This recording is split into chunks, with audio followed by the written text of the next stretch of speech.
I'm Okha, a daughter, a poet, and the founder and executive director of the Heart Center. I'm also a woman with an incarcerated loved one.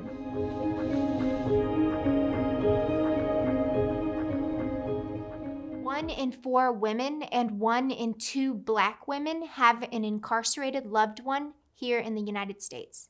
Women who have incarcerated loved ones are essentially the people that you see in the visiting rooms. You know, they're the people that have the biggest hearts and open arms to figure out, what are we doing next? When I was a senior in high school, I remember being arrested in front of my entire senior class and sent to the juvenile detention center. There, I experienced what it was like to be in a cell. And through that own journey, I experienced deep shame and a lot of anger within myself. Having an incarcerated loved one, I think some words that come to mind to my body is trauma. It's a traumatic experience, and heartache, anger, shame, paranoia.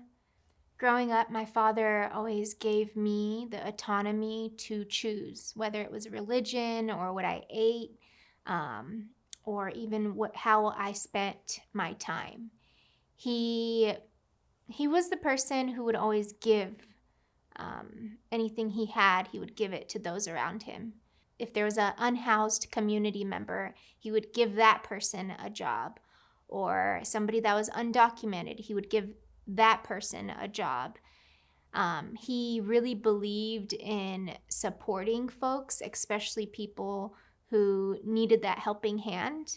So witnessing somebody just literally give the shirt off of their back to somebody else, I saw how fulfilling it was to just be of service. And that's something I really admire about my dad, is just he would always take care of others. And then on another lens, it was like he almost took care of others to the extent of himself.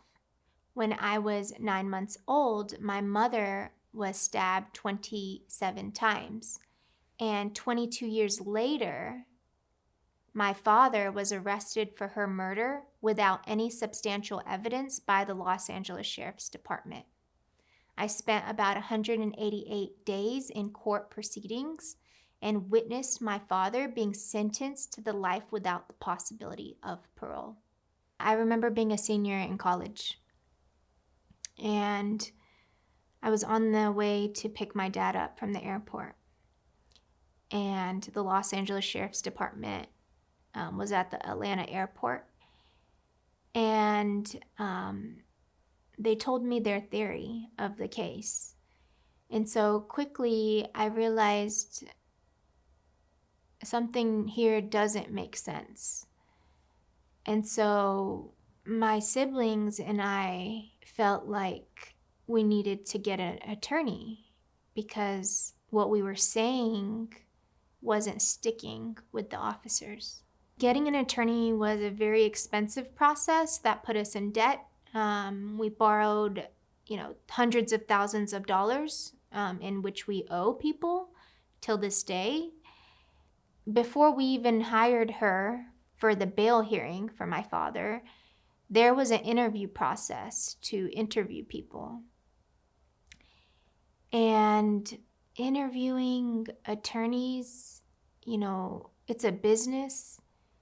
And I quickly created a belief system about money, that everybody is just out to get my money. And so when we hired these attorneys for my dad's bail hearing, they told us that if they were to go to trial for my dad's case, it would cost $1 million. And so the journey of finding an attorney, people can take advantage of you. We didn't have that money, and so we didn't hire them for the trial. But we kept looking and we kept interviewing, which is a full-time job to look for an attorney. At this time in our life, to be quite honest, we were just moving fast. And we were just like, okay, what do we need to do next? Okay, now what do we need to do? We spoke to these people, and then we would connect and, talk about them and their prices. And then we would go interview another attorney, and it was a job, and it was stressful. And we didn't really have any tools at that time either. Through this journey of looking for an attorney, hiring an attorney, and then not having the actual resources to make it happen, but borrowing, it felt heavy.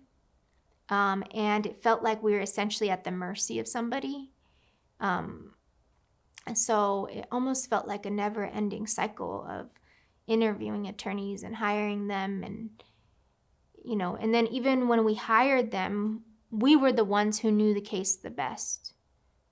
So we were the ones to tell them, like, hey, this is what's happening in the case.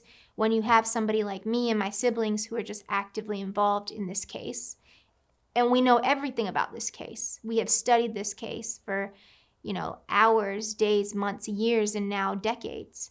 So, this whole experience was really difficult, and I don't wish it upon anybody else. Yeah, when I found out my dad was incarcerated, my siblings knew, and I didn't tell anyone.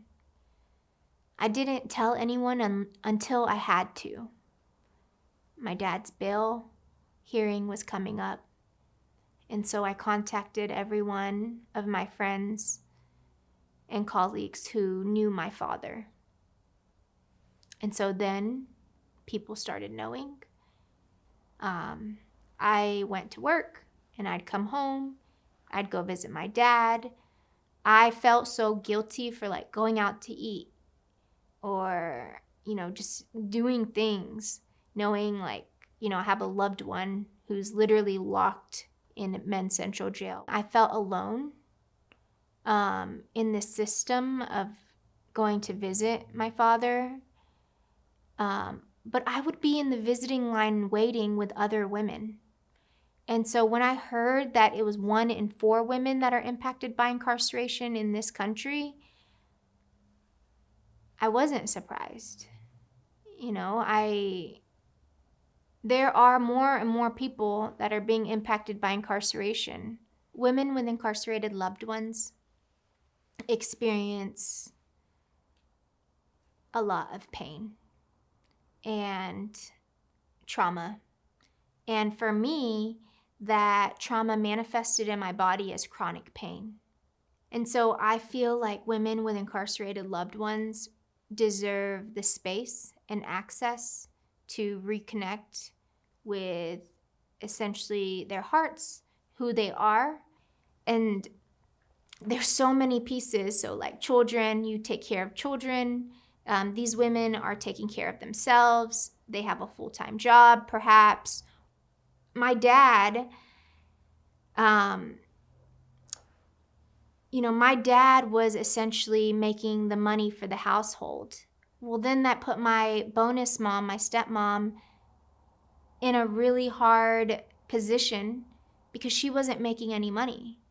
And so, as the child who did just have her first career out of school, I then felt this burden to now financially support my stepmom, but also support my dad and his books.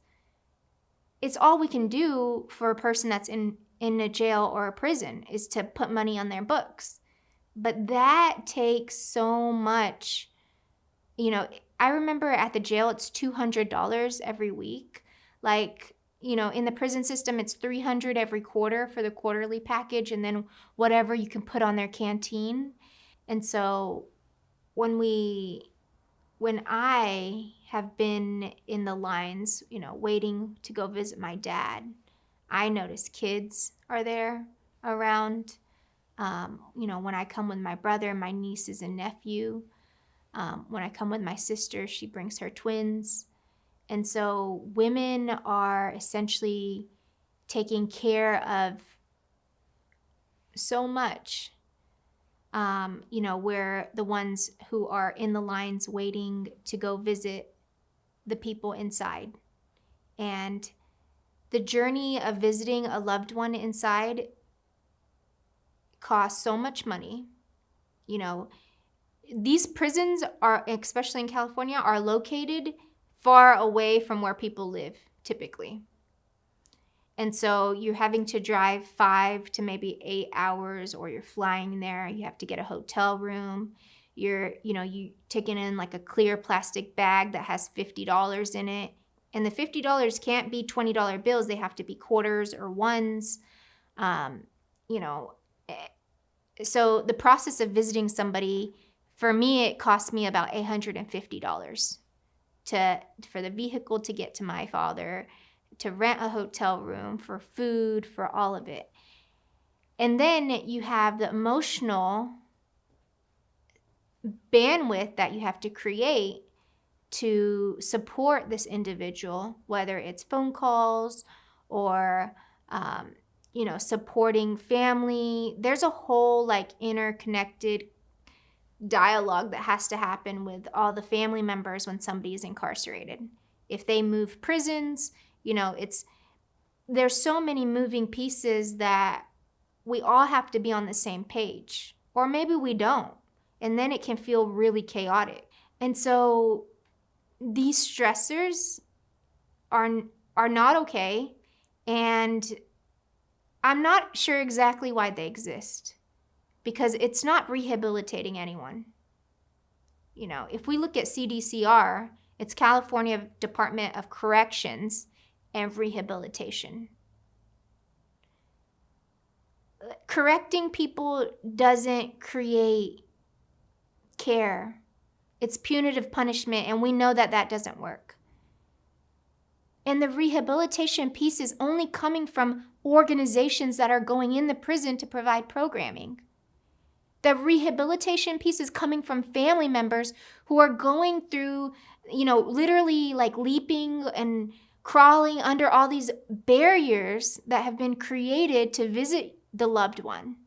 What I believe really needs to happen is when I go visit my father, somebody needs to pay me to go visit him. They need to pay me and cover all the cost, because that is the part of the rehabilitation. I just went to go visit my dad recently, and I had to go to the car 5 times. And, for little stuff, and none of it actually made sense. And so there's a lot of anger that just kind of rises up when you're just trying to see your loved one, And so there's so many barriers that they have put from us, ourselves, to our loved ones. The unseen ways I care for my father is through intention setting, is through, putting thousands and thousands of dollars on his books, getting him that quarterly package, is putting, resources into all of the time spent that it takes to go to the prison. I think also other ways that I take care of my father is by taking care of myself, making sure my cup is full, and then knowing that this is bigger than him and bigger than everyone who's around him on that yard, and knowing that it's bigger than everyone around them as well. And so it's using my time to create systemic change. My grandmother taught me the Gayatri mantra, and it was the mantra that stuck with me when I spent 188 days in court. Essentially, it's all I had. Therapy was out of reach. I numbed myself with alcohol, and I was coping in really unhealthy ways. And one day I walked into a yoga studio, and at the end of that yoga class, I hear that mantra, and something in me began to shift. And then I began exploring different wellness practices and trainings and attending life-changing retreats. And so For me, I began to explore myself, self-study myself, my thoughts, my behavior, how I was utilizing my time, how I wasn't. And then creating this effect of gentleness, just being like really gentle with myself. And I wasn't really feeling what was happening. And maybe I was in very explosive ways in anger when things would happen. I remember I went to go visit my dad, and they wouldn't let me go visit him for something. I don't know, a lockdown happened, and I drove like 4 hours to go visit him one time, and I just walk away and I just like have a meltdown and start crying. Same thing happened when I went to his hearing. I drove 4.5 hours to go to his hearing, and the deputy district attorney looks at me and says, "Oh, it's done." And I just cry in front of him. And of course, he doesn't do anything or say anything. But I think through this journey, I just really got to know myself. And like, I'm continuing that journey every day of like, you know, who I am. And I believe like self-love is a practice that I get to embody each and every moment. And it looks very different every day. And so just giving myself a lot of ease and grace, just with my own journey and my own healing experience, is why I created a nonprofit, the Heart Center, to make sure folks have access to free healing retreats to reconnect with their mind, body, and hearts. Because this system is designed this way to essentially like tear us apart and drain us financially, drain us emotionally, mentally, physically, all of the ways actually. I really believe to change the narrative, it's like go volunteer with an organization and go inside of a prison. Truly. Because the narrative that's out in society isn't correct, not from the connections and interactions I've had. People in prison, I believe, are like these powerful warriors. Everything is different in a prison. And so I have met literally the most powerful humans, and they just so happen to be in a prison. And so my invitation to you is go volunteer in a prison and just continue to hear from those who are impacted by the system. And we need you, like we need those who are not affected by incarceration to support us, to support the movement, to hear, to listen, to ultimately change the narrative